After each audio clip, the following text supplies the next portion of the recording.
அஸ்ஸலாமு அலைக்கும். தெய்வம் இருப்பது எங்கே?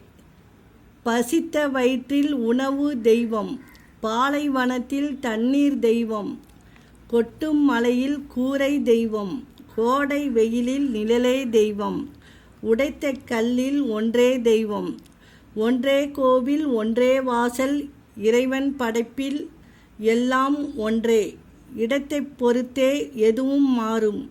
இறைவா, வருமானம் குறைவானாலும் வயிறார உணவைக் கொடு, வாழ்நாள் குறைவானாலும் நோயில்லா உடலைக் கொடு, வசதி குறைவானாலும் அன்பான உறவைக் கொடு, பணம் குறைவானாலும் பக்தி செலுத்தும் மனதைக் கொடு, பிறர் வலியை தன் வலியாய் உணரும் உணர்வைக் கொடு, உறவுகள் குறைவானாலும் உயிர் தரும் நட்பைக் கொடு, வாழ்க்கையில் நல்லதும் இருக்கும் கெட்டதும் இருக்கும், மெத்து மெத்துன்னு புல்லும் இருக்கும், நடுவில் முள்ளும் இருக்கும், நாம் தான் பார்த்து காலை வச்சு போகணும்.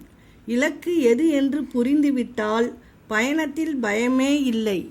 அஸ்ஸலாமு அலைக்கும்.